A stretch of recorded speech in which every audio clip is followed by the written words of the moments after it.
Welcome back, everyone. In our last episode, we learned what the stock market is and why it matters. Today, we are going to take the next step. I'll walk you through exactly how to buy your very first stock. Don't worry if you've never invested before. This is going to be simple, step by step. And by the end of this lesson, you'll see just how easy it is to get started. The tools you need. Before you can buy a stock, you need the right tool. That tool is called a brokerage account. Think of it like a bank account, but instead of holding just cash, it lets you buy and hold investments like stocks, ETFs, or mutual funds. Some of the most popular brokerage platforms today include insert examples for your region, e.g. Robinhood, Fidelity, Charles Schwab, E-Trade, or eToro. Each has different features, but all of them let you do the same core thing: buy and sell stocks. Setting up your account. Step 1 is simple. You open a brokerage account. Most platforms let you do this online in just a few minutes.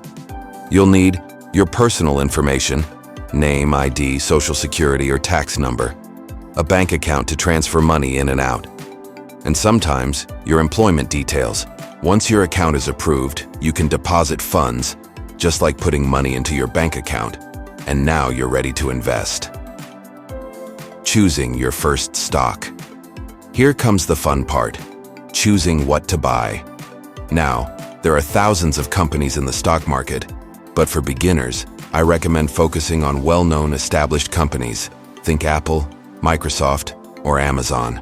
These companies have a long history, and their stocks tend to be more stable than smaller, unknown ones.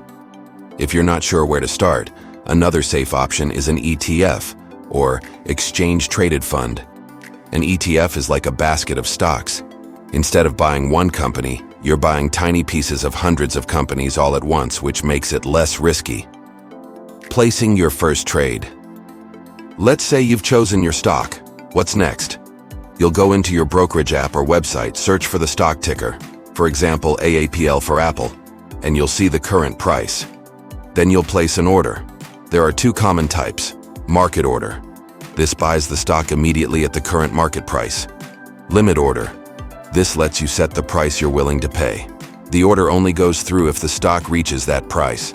For your very first trade, most people start with a market order. It's quick, simple, and easy to understand. What happens after you buy? Once you click buy, congratulations, you officially own a piece of that company. From here, your stock will go up and down in value depending on the market. It's important to remember, investing is not about getting rich overnight. Prices move daily, but wealth builds over years. So don't panic if your stock drops a little in the short term. That's normal. The key is consistency and patience. Tips for first-time investors. Let me share 3 quick tips before you make your first purchase. Start small. You don't need thousands of dollars. Many apps let you buy fractional shares, meaning you can invest with just $5 or $10. Diversify. Don't put all your money into one stock. Spread it out to reduce risk. Think long-term. The stock market rewards patience. Time in the market is more powerful than timing the market. So there you have it, the step-by-step process to buying your first stock. To recap, open a brokerage account, deposit funds, choose your stock or ETF, place your order, and then hold on to it with patience.